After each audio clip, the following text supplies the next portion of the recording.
पहले ही एक कत्लेआम शुरू हो गया था जिसमें बहुत सारे लोग मारे गए थे। सबको मारने वाला एक जोकर था, एक पागल जोकर जो किसी को भी बगैर किसी वजह के मार दिया करता था। आम तरीके से नहीं बल्कि काफी बुरी तरह। इस जोकर का नाम था आर्ट दी क्लाउन, जिसे हम आर्ट कहेंगे। अब ये लड़की बच तो गई थी मगर आर्ट ने इसकी शक्ल का बुरा हाल कर दिया था, उसके चेहरे का हुलिया ही बिगाड़ के रख दिया था। अब जो टीवी हम देख रहे थे जिसमें ये इंटरव्यू चल रहा था ये आर्ट का था, क्योंकि वो भी ये सब देख रहा था तो वो ठोकर मार कर टीवी को तोड़ देता है, जिसके बाद वो दोबारा से लोगों को मारने के लिए तैयार हो जाता है, जिसके लिए पहले वो अपना जोकर वाला मेकअप करता है और बाद में अपने खतरनाक हथियार उठाता है।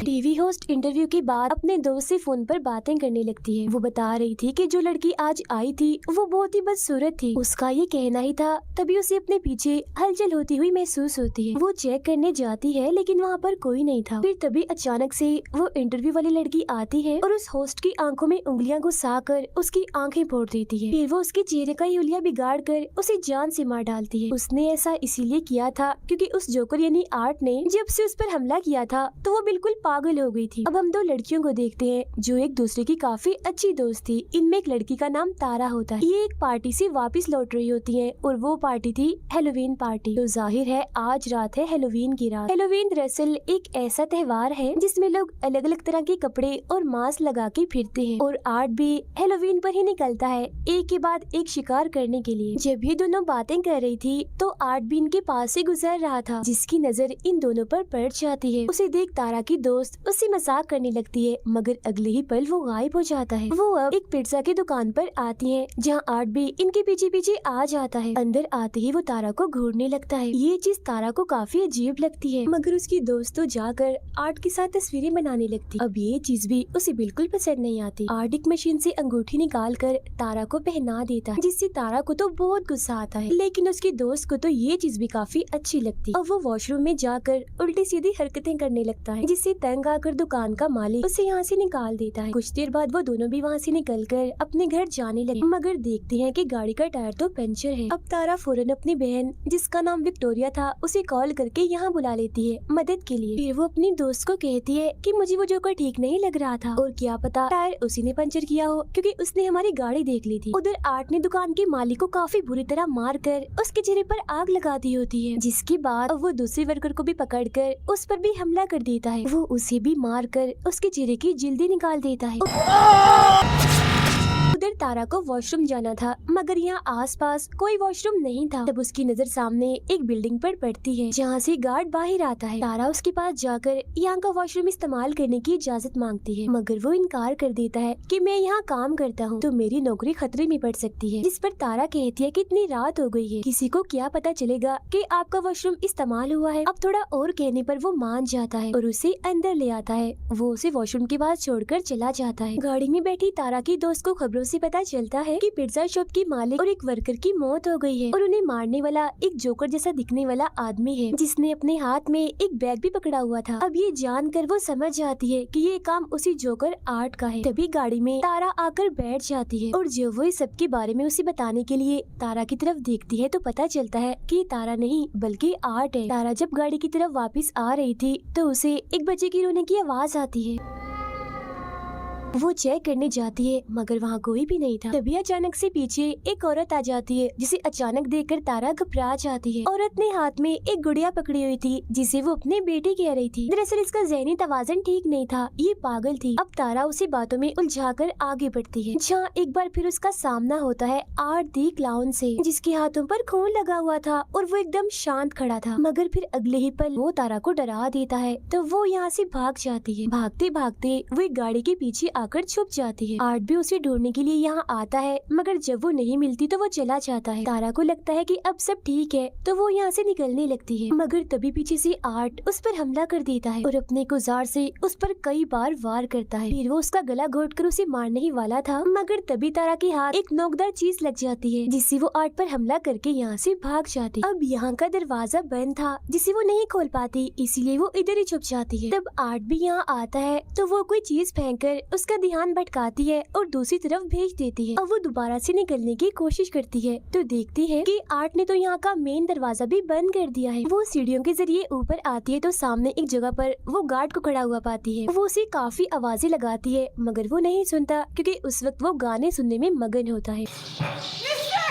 अब उसकी आवाज सुनकर आर्ट वहाँ आ जाता है और पीछे से उसे पकड़कर गले में इंजेक्शन लगाकर बेहोश कर देता है। अगले सीन में जब तारा को होश आती है तो वो खुद को एक कुर्सी पर बंधा हुआ पाती है। उसके मुंह पर भी टेप लगी हुई थी। उसके पास ही में आर्ट भी बैठा होता है और जब वो देखता है कि तारा को होश आ गई है तो वो उसे अपने हथियारों से डराने लगता है। फिर वो लाता है एक आरी और सामने का पर्दा हटाता है जहाँ उसने तारा की दोस्त को उल्टा लटकाया हुआ था, क्योंकि गाड़ी में जब वो उसके साथ आकर बैठा था तो उसने तभी उसे पकड़ लिया था। अब वो यहाँ बेरहमी की सारी हदें ही पार कर देता है। वो आरी से उसका पेट ही काट कर 2 हिस्सों में बांट देता है। अपनी दोस्त का इतना बुरा हाल देखकर तारा की तबीयत भी खराब होने लगती है, मगर फिर वो हिम्मत करती है और काफी कोशिश करने के बाद खुद को छुड़वा लेती है। वो उसी के हथियार से आर्ट पर हमला करके यहाँ से भाग जाती है। आर्ट भी उसके पीछे पीछे जाकर ढूंढने लगता है मगर वो पीछे से आकर एक बार फिर उस पर हमला कर देती है। वो उसे काफी देर तक मारती रहती है।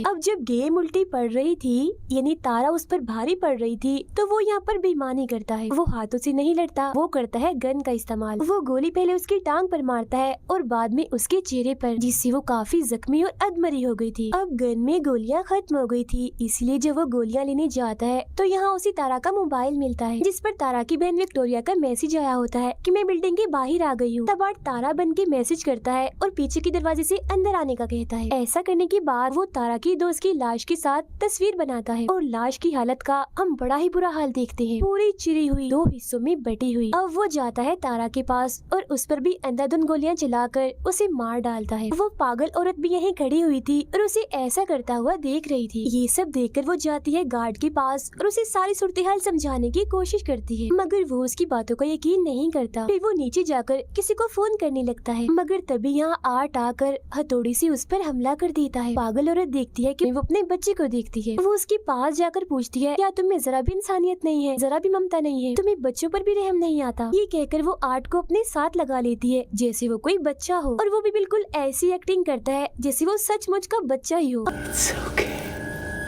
विक्टोरिया भी अंदर आ गई थी और वो तारा को फोन करती है तो बेल की आवाज जब अंदर से आती है तो वो वहाँ चेक करने जाती है। अंदर आकर तो उसके होश उड़ जाते हैं क्योंकि वहाँ वो तारा की दोस्त की कटी हुई लाश देखती है। तभी उसे एक लड़की की आवाज सुनाई देती है। विक्टोरिया समझती है कि ये तारा है, इसीलिए वो चेक करने जब नीचे जाती है तो वहाँ एक औरत को जमीन पर देखती है जो रेंग रही थी क्योंकि काफी जख्मी थी। वो तारा समझकर उसके पास जाती है, मगर तभी उसकी नजर वहाँ पड़ी उस पागल औरत पर जाती है। वो भी काफी जख्मी थी क्योंकि आर्ट ने उसके सीने और सर को काट के बुरा हाल कर दिया था। उसकी हालत बस मरने ही वाली थी। अब यहाँ सवाल ये आता है कि पागल औरत तो इधर ही है, तो ये कौन है जो विक्टोरिया के सामने पड़ी हुई है अपना सर नीचे करके? और फिर तभी हम जान पाते हैं कि ये और कोई नहीं बल्कि आर्ट है जो उसे अपने जाल में फंसाने के लिए यहाँ औरत का भेष बनाकर लेटा हुआ था। वो उस पर भी हमला कर देता है, मगर विक्टोरिया जैसे तैसे करके अपनी जान बचाकर यहाँ से निकल जाती है। वो ऊपर जाकर एक अलमारी में छुप जाती है। तभी यहाँ आर्ट भी आ जाता है जो ये जान चुका था कि वो अलमारी में छुपी है, मगर इससे पहले वो विक्टोरिया के साथ कुछ करता उसे हॉर्न की आवाज आती है जिसे चेक करने के लिए वो यहाँ से निकल जाता है। बाहर दरअसल आया था उस गार्ड का साथी जिसे अंदर आना था। वो कारपेट हटाता है तो वहाँ चाबी पड़ी हुई थी। तब दरवाजा खोलकर वो अंदर आ जाता है। वहाँ उसे खून के निशान दिखते हैं जो जाहिर है काफी अजीब था, मगर इससे पहले वो कुछ समझ पाता आर्ट पीछे से आकर एक नोकदार चीज से उसके सर पर वार कर देता है। फिर वो उसका गला काट कर धड़ से ही अलग कर देता है। विक्टोरिया यहाँ से निकलने की कोशिश करती है, मगर कोई भी फायदा नहीं होता। वो अपने सामने आर्ट को देखती है जो छोटे बच्चे की साइकिल चला रहा था, मगर अगले ही पल वो यहाँ से गायब हो जाता है और वो साइकिल वहीं पर गिर जाती है। वो उसे बचते हुए यहाँ से निकलने की कोशिश करती है, मगर पीछे से आर्ट आकर उस पर हमला कर देता है। वो शॉपर से उसका दम घोटकर मारने ही वाला था, मगर वो बच जाती है। फिर वो एक नोकदार चीज उठाकर आर्ट के पैर में मारती है और यहाँ से भाग जाती है। वो सीधा आती है अपनी बहन तारा के पास और उसका का इतना बुरा हाल देखकर टूट जाती है और रोने लगती है। वो अभी उधर बैठी ही थी कि तभी यहाँ आर्ट आकर उस पर हमला कर देता है। बार बार वार करके वो उसे काफी मारता है, मगर तभी पीछे से गार्ड आकर आर्ट को मारकर बेहोश कर देता है। जी हाँ, गार्ड, क्योंकि वो अभी जिंदा था। वो विक्टोरिया को लेकर एक कमरे में आता है और पुलिस को इस बारे में बताने लगता है। इस बीच वो देखता है कि विक्टोरिया की हालत काफी खराब है। वो उसे अब इमरजेंसी कमरे की तरफ ले जाने लगता है। तभी यहाँ आर्ट एक बार फिर से आकर गार्ड पर हमला कर देता है। वो पहले सिलेंडर से उसे मारता है और बाद में अपने पैर से उसका चेहरा ही कुचल देता है। अब घबराहट के आलम में विक्टोरिया एक लोहे की पाइप से ताला तोड़ने की कोशिश करती है जो आर्ट ने यहाँ पर लगाए थे। ताला टूट तो जाता है मगर इसका कोई फायदा नहीं था, क्योंकि आर्ट उसके काफी करीब आ गया था और फौरन ही उसे पकड़कर मारने लगता है। मगर तभी विक्टोरिया उसकी आंख में एक चीज घुसाकर यहाँ से भाग जाती है। वो भागकर एक गैराज में आती है, मगर आर्ट इधर भी पहुँच जाता है, लेकिन क्योंकि यहाँ ताला लगा हुआ था इसीलिए वो अंदर नहीं आ पाता। सिटी मॉल ऐप के साथ अब इतनी ही देर में पुलिस भी यहाँ पहुँच चुकी थी, लेकिन इससे पहले विक्टोरिया पुलिस के पास जाती आर्ट गाड़ी से गैराज का दरवाजा तोड़कर अंदर घुस आता है। अब क्योंकि वो गाड़ी से टकरा गई थी इसीलिए बेहोश होकर नीचे गिर जाती है। फिर जब तक पुलिस यहाँ आती है तो तब आर्ट विक्टोरिया का चेहरा नोच नोच कर खा रहा था। अब पुलिस आर्ट को सरेंडर यानी हथियार डालने का बोलती है, मगर वो अपने मुँह में गन रखकर खुद को ही गोली मार लेता है। अब पुलिस को पता चलता है कि विक्टोरिया मरी नहीं है, बल्कि अभी वो जिंदा है, बस काफी जख्मी है। इसके बाद सबकी लाशों को हॉस्पिटल ले जाया जाता है और जब डॉक्टर आर्ट की लाश को देखता है तो उसे काफी अजीब लग रहा था, क्योंकि मरने के बाद भी वो मुस्कुरा रहा था। तभी यहाँ बिजली खराब होने लगती है और आर्ट उठ जाता है, उस डॉक्टर को गले से पकड़ लेता है, क्योंकि वो मरा नहीं था बल्कि जिंदा था। इसका मतलब यही था कि अब वो लोगों को मारने का सिलसिला अब इस हॉस्पिटल से करेगा। अब कुछ वक्त गुजरता है और हम विक्टोरिया को देखते हैं जो आखिरकार आर्ट का शिकार होने से बच गई। कल उसे इंटरव्यू के लिए भी जाना है और उन्हीं बाद हम उसका चेहरा देखते हैं जो काफी भयानक दिख रहा था, जो बिल्कुल वैसा दिख रहा था जैसा इंटरव्यू वाली लड़की का था। अब यहाँ ये राज खुलता है कि विक्टोरिया ही असल में वो लड़की है जो शुरुआत में इंटरव्यू दे रही थी, जिसके बारे में कहा था कि एक मैसे घर में बची है और एक जोकर ने ही सभी को मारा था। अब यहाँ सवाल ये उठता है कि आर्ट ने अपने सर पर गोली मारी थी मगर वो नहीं मरा, आखिर क्यों? क्योंकि दरअसल अभी तक जितने भी लोगों ने उसे मारने की कोशिश की उन सबको ही मौत के घाट उतरना पड़ा। अब यहाँ ये चीज क्लियर नहीं हुई कि क्या उसे मारा जा सकता है या नहीं। हो सकता है कि उसे मारा जा भी सकता हो। तो अब ये जानने के लिए हम आगे बढ़ते, जहाँ हम आर्ट को उसी हॉस्पिटल में देखते हैं जब उसने डॉक्टर को पकड़ लिया था। वो डॉक्टर को मारकर काफी जख्मी कर देता है और लगातार उसके पीछे पड़ा हुआ था। डॉक्टर खून में लथपथ था और वो रेंगता हुआ बाहर आता है और पुलिस को कॉल कर देता है, मगर उस बेचारे की तो आवाज ही नहीं निकलती, क्योंकि आर्ट ने उसके गले पर वार किया था। उसे और दर्द देने के लिए वो उसकी आंख निकाल कर पहले उसके साथ खेलता है और बाद में उसे अपनी फूटी हुई आंख की जगह लगा लेता है। अब वो उसे और मारता है और आखिरकार उसका सर ही चीर कर उसे बड़ी भयानक मौत देता है। अब वो जाता है एक लॉन्ड्री में जहाँ एक आदमी सो रहा था। वो अपने कपड़े धोने के लिए मशीन में डालता है और फिर तभी यहाँ वो एक अजीब सी बच्ची को देखता है जो बिल्कुल उसकी तरह ही पागल और हद से ज्यादा अजीब थी। बिल्कुल आर्ट जैसी हरकतें कर रही थी और तो उसने अपना मेकअप भी आर्ट जैसा ही किया हुआ था। दोनों एक दूसरे को देखकर काफी खुश हो जाते हैं और साथ में खेलने लगते हैं। तभी वो आदमी जाग जाता है और देखता है कि आर्ट अकेला ही तालियां बजा रहा है, मतलब कि वो बच्ची सिर्फ आर्ट को ही दिखाई दे रही। अब आर्ट अपने कपड़े पहनकर यहाँ से जाने लगता है जहाँ उसने उस आदमी को भी मार दिया होता है, उसके सर में चाकू घुसाकर। इसके बाद हमें दिखाई जाती है एक लड़की जिसका नाम सियाना है। वो अपने लिए एक खास किस्म का परियों वाला सूट बना रही थी क्योंकि कल ही है हेलोवीन। अब सियाना अपने मोम और भाई के साथ खाना खा रही थी जहाँ उसका भाई कहता है कि मैं कल हेलोवीन में आर्ट जैसे कपड़े पहनूंगा, जिस पर सियाना और उसकी मोम मना कर देती है कि नहीं, आर्ट अच्छा जोकर नहीं है। उसने पिछले साल 9 से 10 लोगों की जान ली थी बड़ी बेरहमी से। खाना खाने के बाद सियाना अपनी मोम से अपने भाई के बारे में बात कर रही होती है कि वो काफी अजीब होता जा रहा है। He was looking up serial killers. साथ ही इनकी बातों से हमें पता चलता है कि सियाना के डैड अब नहीं रहे। सियाना का भाई इंटरनेट पर आर्ट के बारे में सर्च कर रहा था और जितने लोगों को उसने मारा था वो सबके बारे में बड़े गौर से पढ़ रहा था। इसके बाद वो अपनी बहन सियाना के पास आता है और पूछता है कि क्या वो जोकर आर्ट अभी होगा, क्योंकि उसकी लाश नहीं मिली थी। जिस पर वो कहती है आर्ट मर चुका है और अगर ना भी मरा हुआ तो कम से कम वो यहाँ नहीं आएगा। इसके बाद सियाना एक टीवी शो देखते देखते सो जाती है, जहाँ वो जैसे सपना देखती है तो फौरन ही वो उस टीवी शो में पहुँच जाती है। इधर वो भी किसी बच्चे की तरह ही बनी हुई थी और उसके साथ वाले सारे बच्चे काफी एंजॉय कर रहे थे। यहाँ एक बच्चा आर्ट क्रिस्पीज नाम की एक चीज खा रहा था, जो कोई खाने के लायक चीज नहीं थी, बल्कि उसमें डाले हुए थे टूटे कांच के टुकड़े, प्लेट्स और कीड़े मकोड़े। फौरन ही वहाँ पर आ जाता है आर्ट दी क्लाउन और सबको गिफ्ट देने लगता है, लेकिन वो सियाना को बड़ी ही गंदी चीज देता है, एक बर्तन जिसमें धड़कते हुए दिल के साथ कुछ सांप और गोश्त था, जिसे देखकर उसे काफी बुरा लगता है। फिर वो अपने बैग से बंदूक निकाल कर अंधाधुंध गोलियां चलाकर सभी बच्चों को मार देता है।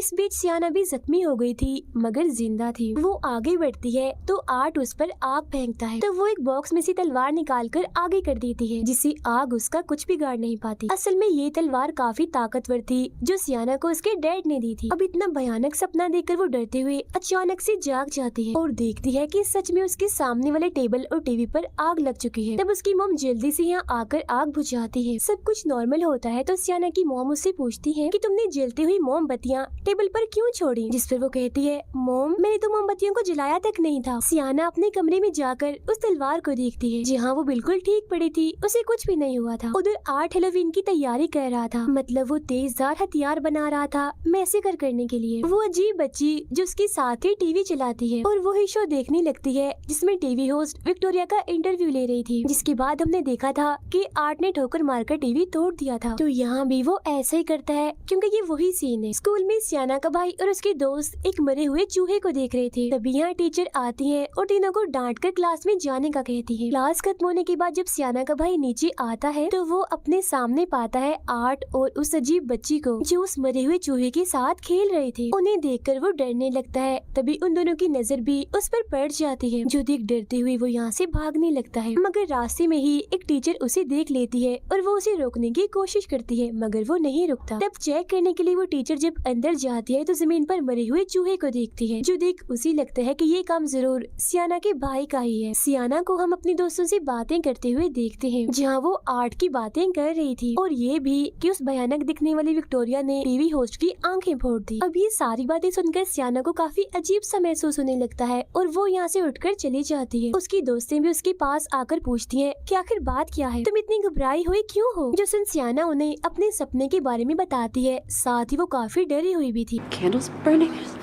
अगले दिन वो अपने दोस्त के साथ हेलोवीन की शॉपिंग करने चली जाती है। उसकी दोस्त को कॉल आ जाती है, जो सुनने वो बाहर चली गई थी। तब बदकिस्मती से वहाँ आ जाता है आर्ट दी क्लाउन। तब सियाना उसे बचते हुए ऊपर चली जाती है और कुछ खरीदने की एक्टिंग करने लगती है, लेकिन मुसीबत, वो अपना बैग तो नीचे ही भूल गई थी जिसमें पैसे रखे थे। तब पलक झपकते ही आर्ट उसका बैग लेकर आता है तो वो पैसे देती है, लेकिन यहाँ आर्ट उसे परेशान करने का, तंग करने का कोई मौका नहीं छोड़ता। मगर सियाना अभी भी इस सोच में है कि ये सच में आर्ट ही है या कोई उसके साथ मजाक कर रहा है। पर इसके बाद वो यहाँ से चली जाती है। उसके जाते ही आर्ट दुकान बंद कर देता है, मतलब वो टैग जिस पर दुकान खुली लिखा था वो उसे पलटकर बंद की तरफ कर देता है। इसके बाद वो अपने लिए एक छोटा सा बाजा खरीदता है, मगर पैसे देने की बजाय वो अपने हथियार बाहर निकालने लगता है, जो देख दुकानदार को गुस्सा आ जाता है और वो आर्ट को बातें सुनाने लगता है। तब उसका मुंह बंद करने के लिए आर्ट पहले उसके सर पर बोतल से मारता है और बाद में उसकी आंख में एक मोटी चीज घुसा देता है। इस सबसे भी जब उसका दिल नहीं भरता तो पहले वो बड़े सी चाकू से उसके सर पर वार करता है और बाद में उसके गले पर मारकर जिस्म से ही अलग कर देता है। उधर सियाना जब घर आती है तो उसका भाई उसे आर्ट के बारे में बताता है कि आज मैंने उसे अपने स्कूल में देखा। वो सियाना को अपने डैड की एक किताब दिखाता है जिसमें उस बच्ची की खबर छिपी हुई थी कि 10 साल पहले ही उसकी मौत हो गई थी। उसमें आर्ट की ड्राइंग के अलावा उन सब की भी थी जो उस मैसेकर में मारे गए थे, और इन सब के अलावा एक लड़की की भी ड्राइंग थी जिसने परियों जैसे कपड़े पहने हुए थे और हाथ में आर्ट का सर पकड़ा हुआ था। उसका भाई सियाना को कहता है कि यही वो लड़की है जो आर्ट को मारेगी और मुझे यकीन है कि ये और कोई नहीं बल्कि आप ही हो। मगर सियाना उसकी बातों का यकीन नहीं करती। सियाना की दोस्त जब अपने घर से बाहर आती है तो अपने घर के सामने एक वैन खड़ी हुई देखती है जिसमें वही अजीब बच्ची बैठी हुई थी। उसे अजीब लगता है, इसीलिए वो दोबारा से अंदर आ जाती है। कुछ देर बाद आर्ट दरवाजे पर दस्तक देता है और सियाना की दोस्त के बाहर आने पर उसे कहता है कि हेलोवीन की खुशी में मुझे कुछ खाने को दो। वो कहती है कि खाने की चीजें सिर्फ बच्चों के लिए होती है, बड़ों को कुछ नहीं मिलता। ये कहकर वो दरवाजा बंद कर देती है। मगर जब दोबारा आर्ट दरवाजे पर दस्तक देता है तो तंग आकर वो उसे खाने की चीजें दे देती है। अब तभी उसकी नजर आर्ट के बैग में जाती है जिसमें कुछ हथियार और औजार थे जिन पर खून लगा हुआ था। उधर सियाना भी हैलोवीन पार्टी के लिए तैयार होने लगती है। अब जब सियाना की दोस्त अकेली थी तो उसे नीचे से कुछ आवाजें सुनाई देती हैं। वो चेक करने जब नीचे आती है तो देखती है कि शीशे का दरवाजा टूटा हुआ है क्योंकि घर में आर्ट घुस आया था और वो यहाँ ऐसे घूम रहा था जैसे घर उसका ही हो। अब जब उसकी नजर सियाना की दोस्त पर पड़ती है तो वो उसके पीछे पड़ जाता है। वो बचने के लिए अपने कमरे में आती है लेकिन आर्ट आखिरकार उसे पकड़ ही लेता है। पहले वो उसके चेहरे पर कट मारता है जिससे उसकी आंख भी कट जाती है, जिसके बाद वो उसके सर की जिल्द काट कर बालों वाले हिस्से को ही अलग कर देता है। अब बेरहमी उसकी हद से बढ़ जाती है क्योंकि वो चाकू से उसकी पीठ को काफी गहरा काट देता है। वो फिर उसकी बाजू ही उसके जिस्म से अलग कर देता है। अभी भी उसका दिल नहीं भरता तो वो अपने हाथों से ही उसके चेहरे की स्किन नोच कर अलग कर देता है। वो उसका बहुत बुरा हाल कर देता है, काफी खून बह रहा था उसका। कुछ वक्त के बाद जब उसकी मॉम घर आती है तो वो ऊपर आकर बड़ा ही भयानक नजारा देखती है कि पूरा कमरा खून से भरा पड़ा है और वो खून है उनकी बेटी का, जहाँ अब आर्ट उसके बचे हुए जिस्म की चीर फाड़ कर रहा था। उसका बहुत ही बुरा हाल था मगर हैरत कि वो अभी भी जिंदा थी। इसके बाद वो उसकी मॉम को भी काफी बुरी तरह से मार देता है। फिर जब बच्चे हैलोवीन की चीज लेने आते हैं तो वो बच्चों को उस लड़की की मॉम के सर में कैंडीज रख कर देता है। बच्चे कुछ भी समझ नहीं पाते, उन्हें ये नकली सर लगता है और वो यहाँ से चले जाते हैं। उधर हैलोवीन पार्टी में सियाना को अपनी दोस्त की फिक्र हो रही थी क्योंकि अभी तक वो पार्टी में नहीं आई थी, जबकि उसके बाकी दोस्त पार्टी में आ गए थे और अब वो डांस करने लगते हैं और काफी मजे कर रहे थे।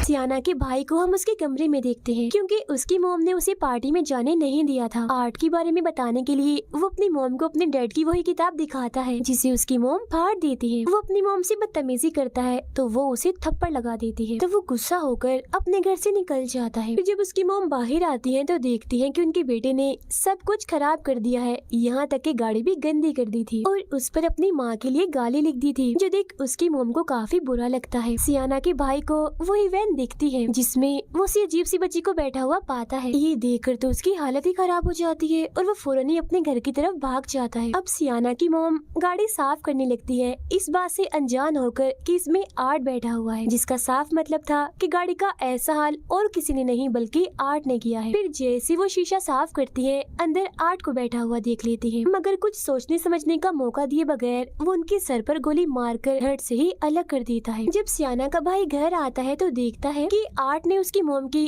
बड़ी बुरी हालत कर दी है, उनके चेहरे का हुलिया ही बिगाड़ दिया है। जिसके बाद आर्ट सियाना के भाई को भी पकड़कर बेहोश कर देता है और अपने साथ ले जाता है। पार्टी में डांस करते करते सियाना को वही अजीब बच्ची दिखती है जो उसे ही घूर रही थी, जो देख उसकी हालत खराब हो जाती है। वो काफी डर गई थी, इस वजह से सियाना के साथ साथ उसके दोस्तों को भी पार्टी छोड़कर यहाँ से जाना पड़ता है। सब नॉर्मल होने के बाद जब सियाना गाड़ी में बैठी थी तो उसके पास उसके भाई की कॉल आती है जो कहता है कि मैं एक पार्क में हूँ, मुझे तुम्हारी मदद चाहिए, तुम जल्दी से आ जाओ इधर। ये असल में और कोई नहीं बल्कि वही अजीब बच्ची थी क्योंकि सियाना का भाई तो बेहोश था और वो आर्ट के साथ ही थी। वो तो बस आवाज बदलकर सियाना से बात कर रही थी। कुछ वक्त के बाद वो लोग उस पार्क के पास पहुंच जाते हैं जहाँ सियाना अपने भाई को ढूंढने के लिए अंदर जाती है। तभी उसे अपने भाई का मैसेज आता है कि मैं टेरिफायर में फंस चुका हूँ, यानी एक भूत बंगले में। तब उसे ढूंढने के लिए सियाना अंदर जाती है। गाड़ी में सियाना का दोस्त किसी वजह से बाहर आता है मगर तभी आर्ट उसे चाकू घुसाकर मार देता है। फिर वो उसके दोस्त को भी पकड़कर अपने साथ ले जाने लगता है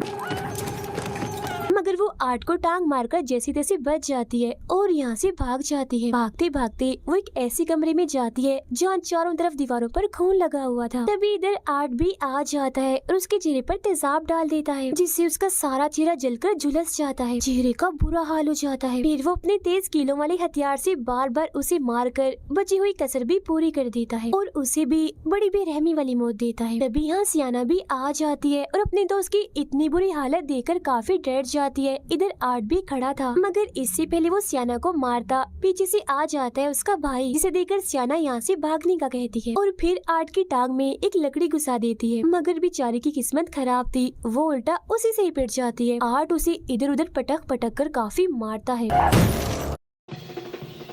I miss drumming, yeah. सियाना का भाई जब यहाँ से भाग रहा होता है तो तभी आर्ट उसे पकड़ लेता है और बुरी तरह उस पर वार करने लगता है। फौरन इधर सियाना आती है और कई बार आर्ट को मारकर उसे जख्मी कर देती है और अपने भाई को लेकर यहाँ से भाग जाती है, लेकिन आर्ट उनका पीछा करते करते यहाँ भी आ जाता है। वो एक बार फिर सियाना के भाई को कैंची वाली तलवार से पीटने लगता है। सियाना उसे बचाने की कोशिश तो करती है मगर खुद भी काफी पिट जाती है। उसके जिस्म के अलग अलग हिस्सों पर कट लग जाते हैं, जिससे जाहिर है उसे काफी तकलीफ होती है, मगर किसी तरह दर्द बर्दाश्त करके वो आर्ट से उसका हथियार छीन लेती है। जहाँ अब बाजी पलट जाती है क्योंकि अब वो आर्ट को बुरी तरह मार रही थी। फिर वो उसके सर में एक पाइप घुसाकर बुरा हाल कर देती है, लेकिन अगले ही पल वो उठता है और सियाना को पकड़ लेता है। वो उसे मारने ही वाला था मगर सियाना का भाई उसकी गन निकालकर आर्ट को ही गोली मार देता है। तभी यहाँ वो बच्ची सियाना की मोम के रूप में आती है और उसकी आंखें बंद करके ये दिखाती है कि तुम्हारी मोम भी मारी गई है। जो देख सियाना की बची हुई हिम्मत भी खत्म होने लगती है। फिर वो देखती है कि उसका भाई यहाँ नहीं है। फिर वो अपने भाई को ढूंढती है तो पता चलता है कि आर्ट उसे एक अलग ही जगह पर ले आया। अब जैसे ही सियाना आर्ट के पास आती है तो वो उसे धक्का देकर नीचे बेसमेंट जैसी जगह पर गिरा देता है, लेकिन वो मरती नहीं, बच जाती है। तभी उसे नीचे एक जगह से कोई आवाज़ें लगाने लगता है। इतनी ही देर में आर्ट उसके बहुत ही पास आके खड़ा हो जाता है और उसी जादुई तलवार से जो उसके डैड ने उसे दी थी सियाना को मारकर नीचे गिरा देता है। अब की बार सियाना एक शो में आके गिरी थी मगर वो एक शीशे के बॉक्स में बंद थी जिसमें पानी भरा हुआ था। वो यहाँ से निकलने की काफी कोशिश करती है मगर नहीं निकल पाती और मर जाती है। उधर आर्ट सियाना के भाई को खाने लगता है मगर जैसे उसका भाई चिल्लाता है तो उस तलवार में एक जादुई रोशनी जलती है जिससे सियाना भी वापस से जिंदा हो जाती है। जिसके बाद वो गुस्से में भरे उस बॉक्स से बाहर आकर अपने डैड की तलवार से आर्ट पर हमला कर देती है और उसका सर ही धड़ से अलग कर देती है। और अब आखिरकार जाकर उस पागल जोकर आर्ट की मौत हो जाती है, जिससे वो दोनों भी खुश हो जाते हैं और सुकून की सांस लेते हैं। मगर तभी इधर वो अजीब सी बच्ची आती है और आर्ट का सर उठाकर ले जाती है। इसके बाद हम एक हॉस्पिटल का सीन देखते हैं जहाँ विक्टोरिया, जिसका चेहरा काफी भयानक था, वो एक जगह पर बैठी होती है। कुछ वक्त के बाद वो आर्ट की सर को पैदा करती है बच्चे की तरह और उसे चाटने लगती है। आवाजें सुनकर नर्स जब वहाँ आती है तो वो डर जाती है ये देखकर कि उसकी गोद में आर्ट का सर है। साथ ही विक्टोरिया इधर काफी डरावना हंसने लगती है जैसे अब आर्ट की आत्मा उसमें आ गई हो। इसी के साथ ही इस फिल्म के दोनों पार्ट्स यहीं पर ही खत्म हो जाते हैं।